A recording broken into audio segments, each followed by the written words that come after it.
Profitez bien de ces cheveux longs parce qu'ils vont pas rester longs pour longtemps. Hello, j'espère que vous allez bien, je suis trop contente de vous retrouver pour une vidéo après plusieurs mois d'absence. J'ai décidé de répondre à vos questions tout en essayant de faire un changement capillaire, on va dire, parce que, comme je vous l'expliquais dans cette vidéo, j'avais besoin de changement. Je vous ai posé des questions sur Instagram et je vais répondre en vidéo, histoire de voir un petit peu où j'en suis dans ma vie perso et sur YouTube, et c'est parti. Je vais donc commencer par me maquiller un petit peu, je me maquille très légèrement en ce moment parce que déjà c'est l'été, j'ai la flemme. Alors la première question c'est comment se sont passées tes vacances et ton off réseau. Donc mes vacances se sont super bien passées. Je pense que vous l'avez remarqué, du coup j'ai pas posté de vidéo pendant tout l'été, donc à partir du mois de juin jusqu'à septembre, donc jusqu'à maintenant. Parce que je n'avais pas le temps, j'ai travaillé tout l'été en EHPAD, ce qui fait que j'avais vraiment pas le temps de tourner des vidéos, j'avais plus de motivation, j'étais crevée. Donc j'ai préféré faire une pause et j'étais arrivée aussi à un stade où c'est pas que je me reconnaissais plus dans mes vidéos, mais j'avais l'impression de tourner un petit peu en rond. Et en fait cette année ça a été vraiment plein de changements. Je suis rentrée à la fac, il y a eu plein de choses qui ont déboulé dans ma vie et j'étais un petit peu perdue, que ce soit dans ma vie perso ou sur YouTube. C'est pour ça que je me suis dit que c'était bon pour moi de faire une pause histoire de me retrouver, parce que voilà, je me sentais vraiment perdue. Et en fait j'ai attaqué les vidéos vraiment super tôt, j'avais 14 ans, maintenant j'en ai 19 et j'ai jamais eu cette transition entre ma vie d'ado et ma vie d'adulte. Je viens de m'arracher un poil de sourcil, ça me fait pleurer. Et en fait j'ai grandi à travers ma chaîne YouTube, j'ai vécu mon adolescence à travers elle, et c'est vrai que j'associe ma chaîne YouTube à mon adolescence et j'avais besoin de faire cette pause pour enfin faire cette transition entre ma vie d'ado et ma vie d'adulte. C'est aussi pour ça que je me coupe les cheveux, parce que j'ai besoin de faire un changement dans ma tête, oui, mais aussi physiquement. Je sais pas vous, mais c'est souvent que je me coupe les cheveux, je me coupe la frange, parce que j'ai besoin de changer pour repartir à zéro. Je trouve que ça m'aide psychologiquement à passer une étape, à faire cette transition, et c'est pour ça que j'ai fait cette pause qui m'a fait vraiment du bien. Ensuite on m'a demandé de parler un petit peu de mes études, donc j'étais en licence d'anglais LLCER, donc langue, littérature et civilisation étrangère et régionale, et au mois d'octobre j'ai pris la décision de ne pas continuer l'année d'après, tout simplement parce que je n'étais pas épanouie dans mes études, et donc j'ai passé les partiels du premier semestre que je n'ai pas eu malheureusement, mais j'ai été prise en licence Infocom, donc information et communication. Je pense que ça va me plaire parce qu'en fait c'est une licence qui regroupe pas mal de choses, c'est assez varié, il y a beaucoup de débouchés aussi, et en plus c'est en rapport avec la communication, les réseaux sociaux, et c'est quelque chose qui me correspond puisque c'est ce que je fais déjà sur ma chaîne YouTube. En tout cas je suis vraiment motivée à réussir et croisons les doigts pour que cette année soit la bonne. Est-ce qu'on met du temps à s'adapter au lycée par rapport au collège? Personnellement j'ai plutôt bien vécu cette transition au lycée parce qu'il y a cette indépendance, cette autonomie qu'on n'a pas du tout au collège. Les mentalités changent aussi et je pense que c'est important. Au collège on est encore gamin, bon il y en a encore au lycée qui sont des gamins, on va pas se le cacher, mais moi j'ai plutôt bien vécu cette transition et mes années lycée ont été de belles années. Je sais que c'est pas le cas pour forcément tout le monde malheureusement, mais voilà, j'étais un petit peu stressée quand je suis rentrée en seconde et au final ça s'est plutôt bien passé. Peux-tu nous parler du choix de l'orientation professionnelle? Je vous conseille de vous renseigner un maximum. Les conseillers d'orientation parfois ça ne suffit pas. Je vous conseille de regarder des vidéos sur YouTube de personnes qui parlent de leur licence, de leurs études tout simplement. Voilà, où ils présentent les cours, de vous renseigner sur les sites internet des facs. Renseignez-vous un maximum parce que par exemple ce n'est pas ce que j'ai fait et je l'ai bien regretté. Après dites-vous que si vous ne savez toujours pas ce que vous voulez faire et que vous êtes en terminale, il y a une énorme pression, ça c'est sûr, mais c'est pas grave de ne pas savoir. Voilà, il y en a plein qui à la fac font 2-3 années dans le vide parce qu'ils ne trouvent toujours pas ce qu'ils veulent faire. J'ai les cheveux de partout là, vivement que je les coupe. Et surtout n'oubliez pas que c'est pas grave de se réorienter, de se tromper dans son orientation professionnelle. Il y en a beaucoup, la preuve, la moitié de mes potes se sont réorientés, donc voilà. Mais dites-vous qu'il y en a beaucoup qui sont dans cette situation là et c'est pas grave du tout. Comment tu approches la rentrée scolaire après avoir été dans le monde du travail?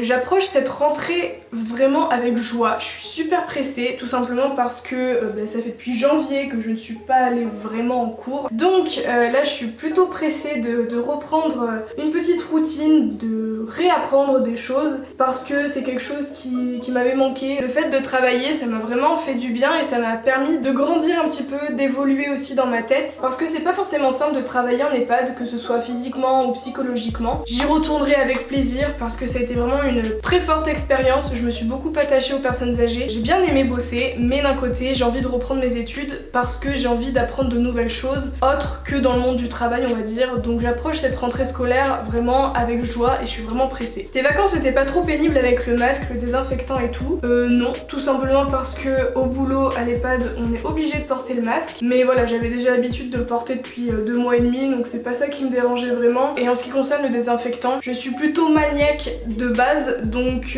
voilà, c'est juste une question d'hygiène pour moi. Je me lave les mains tout le temps et je mets du désinfectant tout le temps. Encore une fois, j'avais déjà l'habitude, donc ça m'a pas forcément dérangé pour le coup. On va maintenant passer à l'étape des cheveux. Ils ont bien poussé parce que la dernière fois je les avais coupés ici. J'arrive même pas à les montrer tellement qu'ils sont longs. Du coup, moi je suis habituée à me couper les cheveux moi-même. Ça fait très longtemps que je les coupe toute seule. Petite précision, cette vidéo n'est pas un tuto coiffure. Je suis d'ailleurs allée chez une coiffeuse par la suite pour faire des retouches. Là par contre, je vais devoir faire une raie bien droite derrière, donc je vais demander à ma mère de m'aider. Les critiques te touchent-elles? On va pas se mentir qu'au début, bah oui, parce que quand t'as 15 ans et que tu reçois des oh t'es une pute avec tes ongles longs, ça fait pas très plaisir on va dire. Donc pour le coup au début oui ça me touchait énormément. Et maintenant c'est vrai que j'ai plus trop de critiques, déjà parce que mes vidéos font moins de vues donc ça attire moins de nouvelles personnes, et puis aussi parce que j'ai une communauté qui est vraiment très bienveillante, et d'ailleurs je tenais à vous en remercier. Et c'est vrai que maintenant je suis plus forcément touchée par les critiques, même si ça me fait chier clairement d'en recevoir, mais j'arrive à prendre du recul face à tout ça et j'arrive à m'en foutre entre guillemets et à prendre en compte que celles qui sont constructives. Est-ce que j'appréhendais la vie en étant seule? On va pas se cacher, oui. J'ai ressenti assez rapidement ce sentiment de solitude. Même si j'ai toujours été très autonome, je me débrouillais toujours toute seule, je faisais un peu les choses moi-même. C'est quand même compliqué de se retrouver tout seul du jour au lendemain avec plein de responsabilités. Et du coup voilà, je me retrouvais où je pleurais au moins une fois par semaine, déjà parce que je n'arrivais pas dans mes études et aussi parce que je me sentais seule. Et ça va que j'étais super bien entourée à ce moment-là, qu'il y avait ma famille, mes amis. Je me suis mise en couple en plus en début d'année, ce qui fait que j'allais très souvent chez mon copain de l'époque, donc ça m'a pas mal aidé à faire un peu cette transition. J'avais du mal à apprécier ma propre compagnie et c'est un truc qui peut être assez frustrant et qui peut être assez compliqué, surtout quand on est jeune. Et au final cette relation et cette rupture m'a permis de comprendre ça et m'a forcé entre guillemets à me bouger les fesses et à me dire maintenant tu prends du temps pour toi et t'arrêtes de dépendre des autres et de dire que tu peux pas y arriver toute seule. Donc maintenant fais de ton mieux pour y arriver, et c'est ce que j'ai fait et maintenant je le vis plutôt bien et je suis plutôt bien toute seule, même si je songe à prendre une colocation l'année prochaine. Je vais pas répondre à la question pendant que je suis en train de me couper les cheveux parce que je sens que ça va me déconcentrer, donc on va éviter. C'est parti, écoutez hein.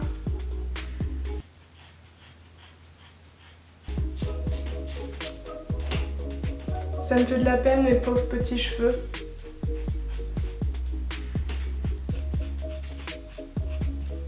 Ok, it's done.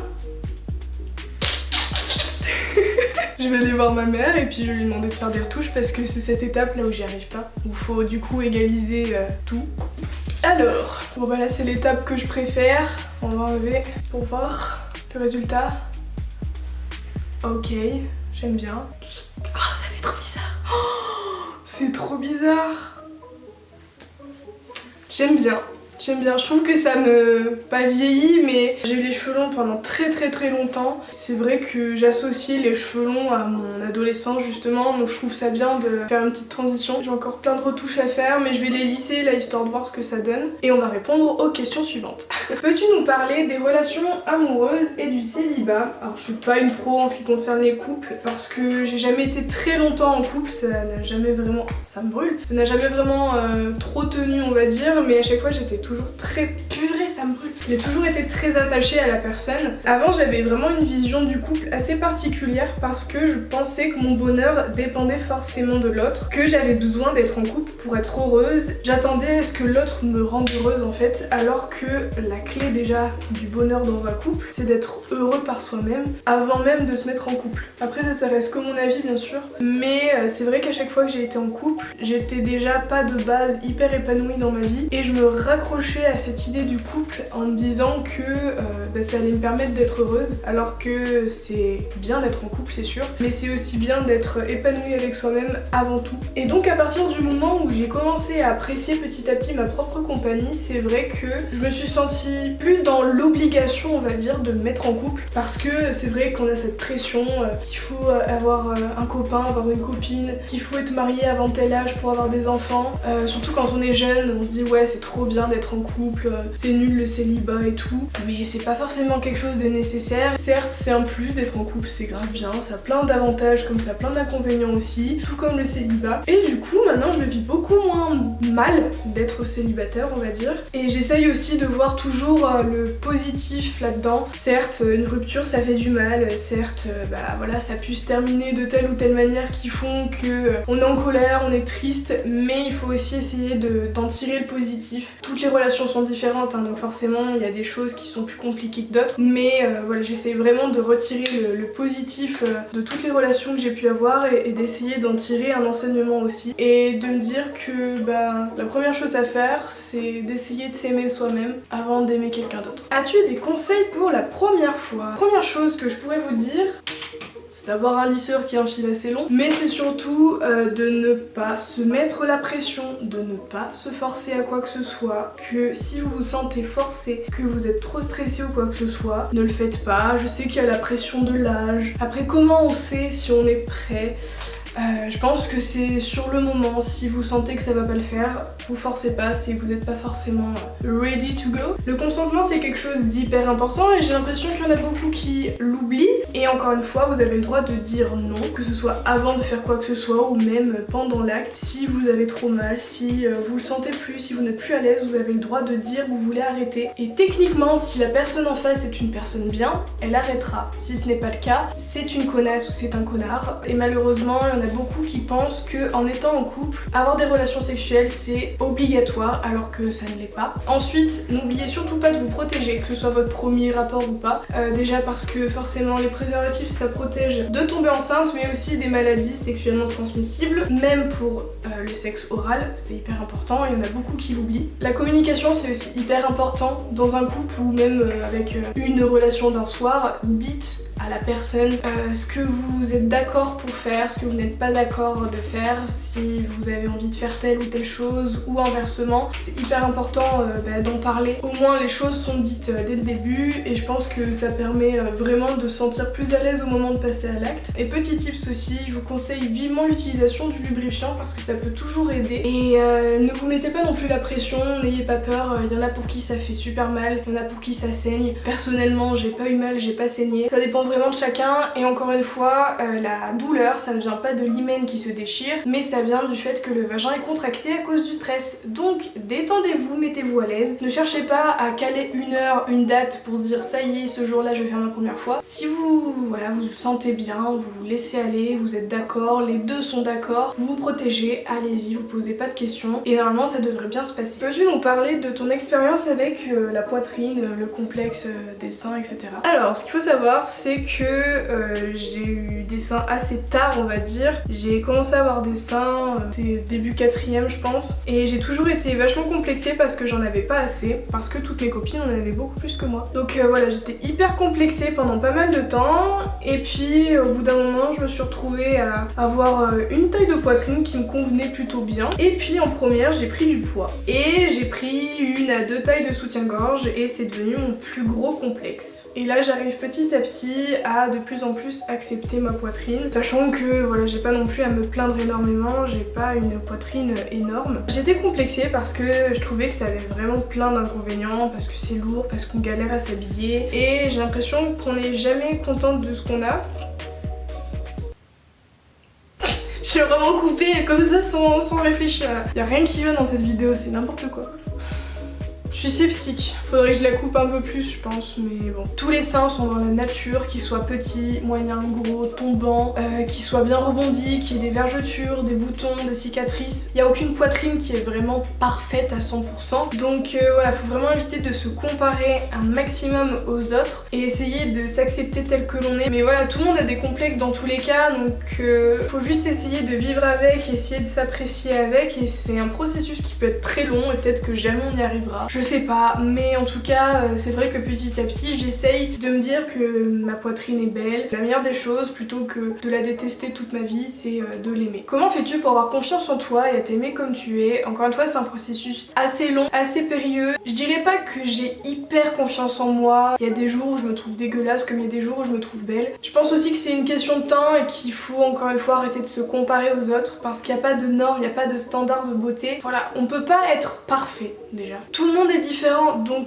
pourquoi chercher à vouloir ressembler à des standards de beauté qui au final sont compliqués à atteindre, voire même impossibles pour certains, à part si on a recours à de la chirurgie ou quoi que ce soit, et même encore des fois c'est raté. Faut se regarder dans le miroir et se dire purée, ben moi aussi je suis belle, ou moi aussi je suis beau, et arrêtez de vous comparer aux autres et faites en sorte de vous apprécier vous-même, d'être reconnaissant de toutes ces petites choses qui vous rendent beau, et de faire en sorte que toutes ces petites choses que vous n'aimez pas chez vous ne soient pas des défauts, mais juste des choses qui vous rendent unique. Et dernière question qui est assez intéressante, est-ce que tu arrives à être heureuse? Je dirais que cette année m'a vraiment changé psychologiquement et physiquement aussi parce que bah voilà, j'ai changé de tête, j'ai aussi perdu un petit peu de poids, j'ai fait une transformation un petit peu dans tout mon être, on va dire. Et aujourd'hui, après plusieurs années à me morfondre, à me plaindre dès qu'il y avait un truc qui n'allait pas, je suis fière de dire que je suis heureuse. Je suis bien entourée, j'ai une bonne situation, je vais faire des études qui j'espère vont me plaire et je suis heureuse grâce à ça. Et pourtant j'avais déjà tout ça avant, mais je ne me considérais pas comme étant heureuse parce que